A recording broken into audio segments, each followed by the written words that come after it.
All right. Hope you guys are having a good start to your day. I've been asked to kind of touch on the topic of virtual open houses.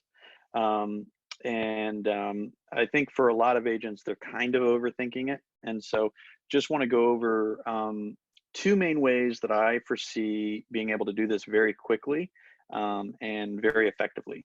So the first, you got to get people to attend the virtual open house. I personally like doing a Facebook event. And so if you go to your Facebook business page, let me share my screen.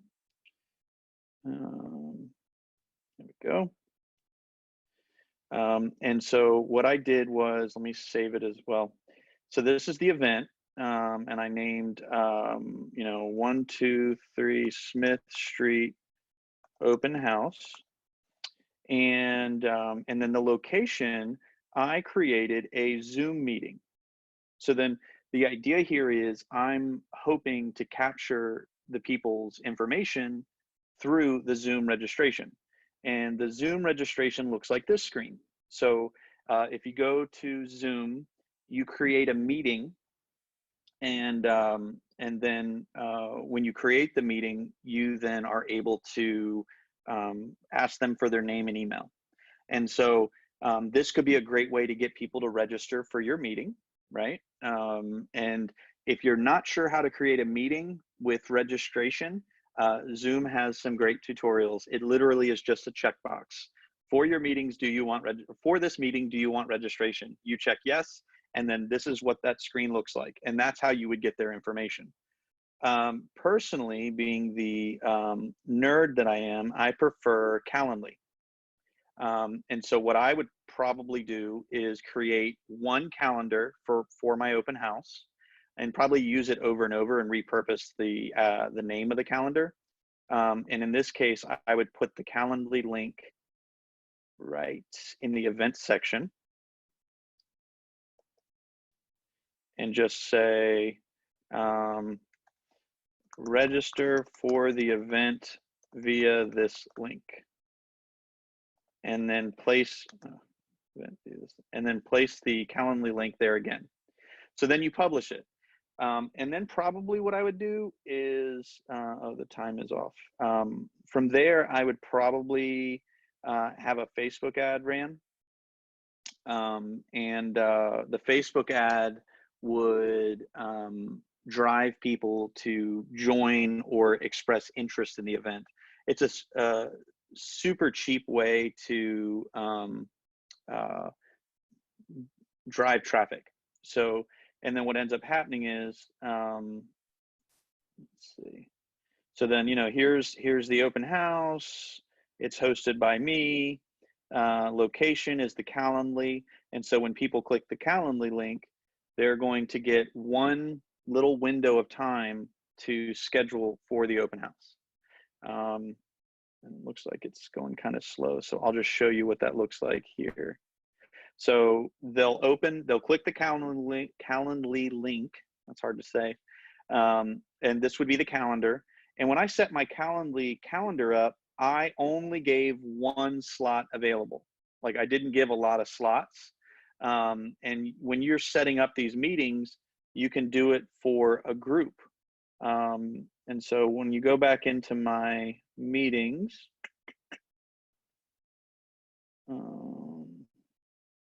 it tells you, how many people can register for this event. And I just selected a group. Oh, max invites in a spot, 100. So you can see I just did a ton of people, allowing them all to register for the event. So then they select the time, they confirm it. And in the event details of Calendly, I basically made it an open house registration form: name, email, phone number.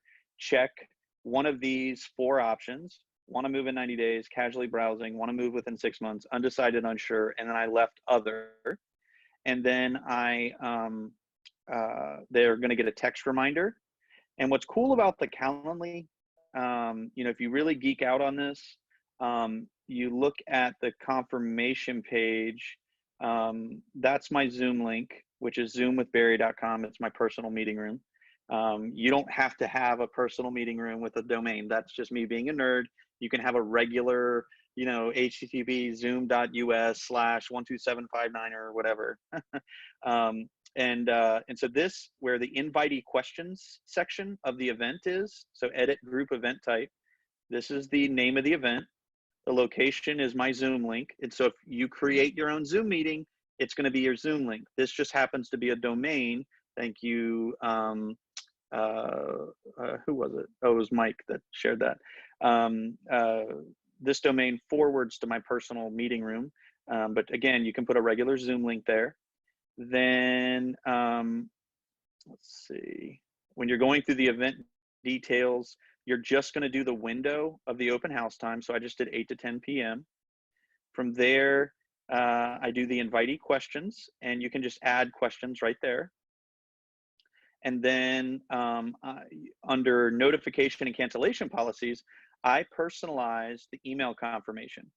So it says the subject is confirmed event name, their name on event date. And then I added reminder, this is a virtual open house from 8 to 10. I will be in the virtual room, Zoom with Barry.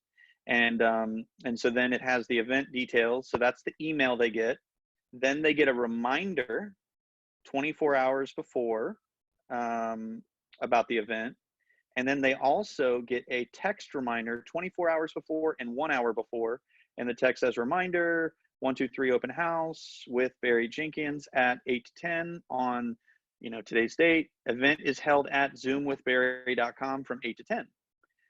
And then the confirmation page is just going to, let's see. So I'll register. So basically when they hit the event right here, they hit this Calendly link, they're going to go to this page. This is what they'll see. And so I'm going to sign up, Barry, Barry at yourfriendlyagent.net. Phone number is 757-816-4037. I want to move within 90 days. Send text reminders to. Now I've got all their information. They schedule the event in a very unassuming way. And you're confirmed. 123 Smith's open house. Here's the time. Here's the location. And then I added meeting location at zoomwithbarry.com because I really want to emphasize that with them. And then in my email, I should have,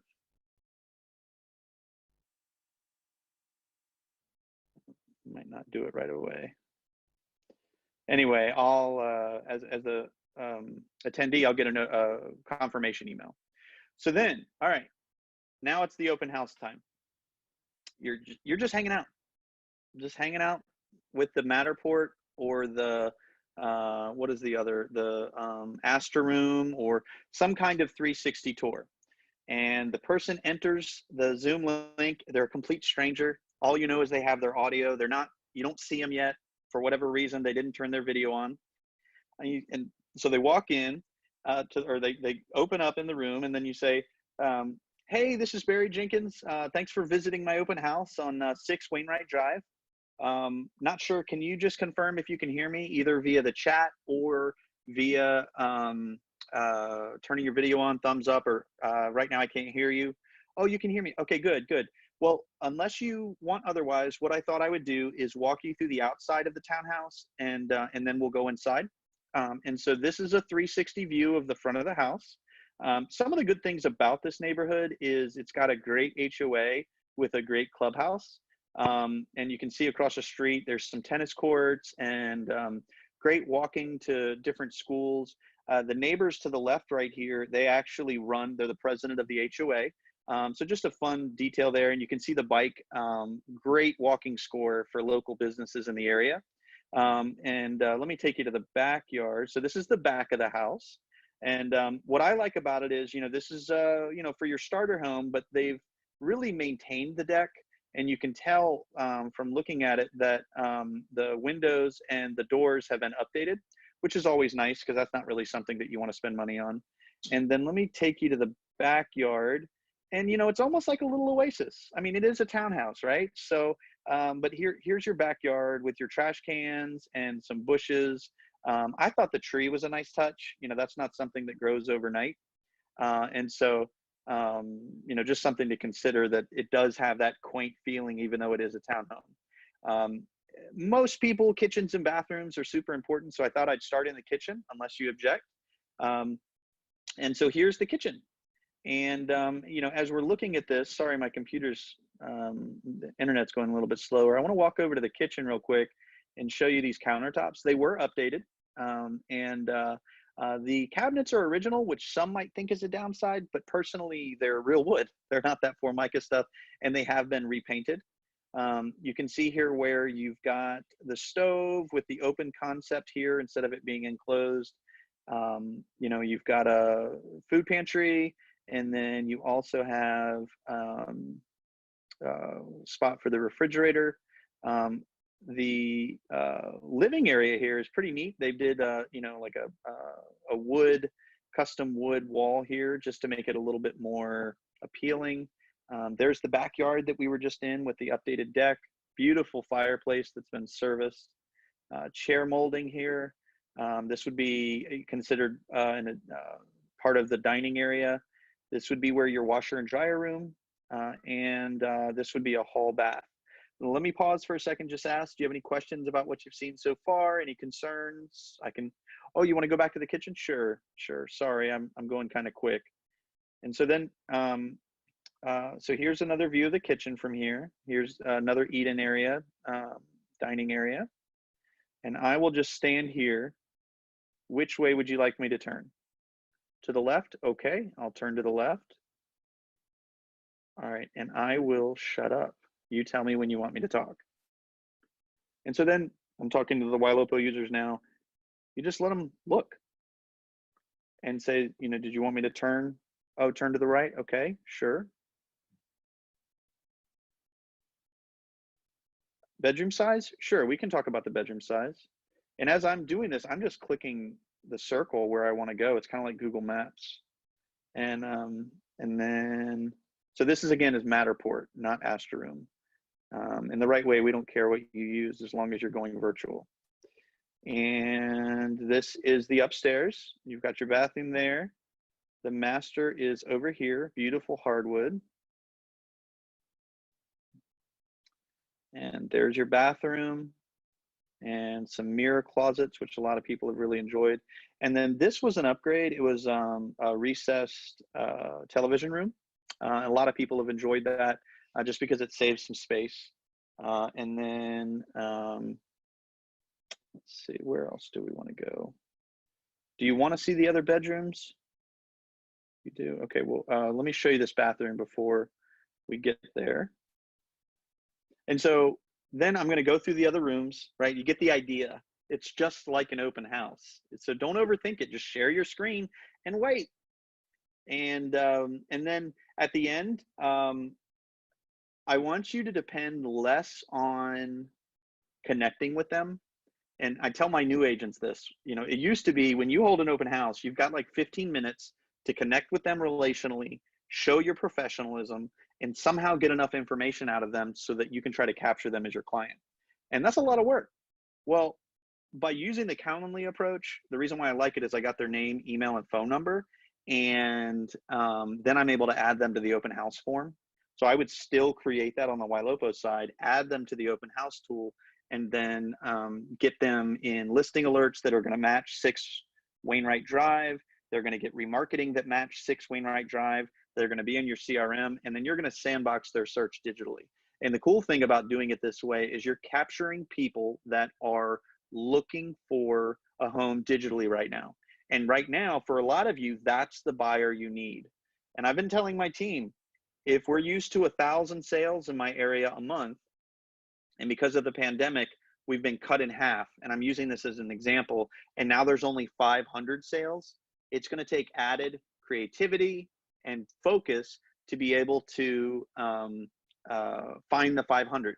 But if you do what we're telling you, you're going to find the 500, and you will be among one of the agents in your market that are still selling homes. And so at the end, I'm going to say, you know, do you have any feedback, any concerns, any questions I can answer? And more than likely, they're going to say no. You can show them the dollhouse view, which is kind of neat. And you can kind of look at the outside of it. Again, this is Matterport. It's unique to Matterport. So not a lot of them do the dollhouse view. You can also do the floor plan. And so they can see that and they can go in the room as well. So really at the end of the day, that's all I got. Let me see if there were any questions or comments before I shut this down. All right. So Heidi, the only reason I tried to explain it, you don't have to use Calendly. The only reason I would use it is because I want their phone number. And with the Zoom registration, I couldn't find a way when you're creating a meeting to get anything other than their email address. And so I like the way that the Calendly link not only captures their information, but then texts and emails my follow-up texts and emails. I just think it works better. And so again, just to rehash at a high level, drive traffic to an event on Facebook, use the Calendly link or a Zoom registration for a Zoom meeting right here for the location. And then from there, just wait. And if you're doing the Calendly, set up your Calendly event to be super specific. Go through and edit the invitee questions. Get really strict on when the meeting is. It can only be one day from one time to another time. Otherwise, you're going to get a lot of random. I guess that's okay because it'd be like a showing. But anyway, and then for notifications, personalize the email confirmation, personalize the text and the email reminders. And at the end, I wrote an email follow-up. Thank you for your time. Thank you for attending. Please respond to this email with any feedback for the listing. Did anything stand out, good or bad? Just a way to follow up. And I think that answers your question, Heidi. This is awesome. I missed the open of this webinar. Will you post it? Yeah, I'm going to save the Facebook Live. All right, there is your tutorial on doing a virtual open house. Don't overthink it. Don't overthink it. Now, if I can just get out of. Have a great day, everybody.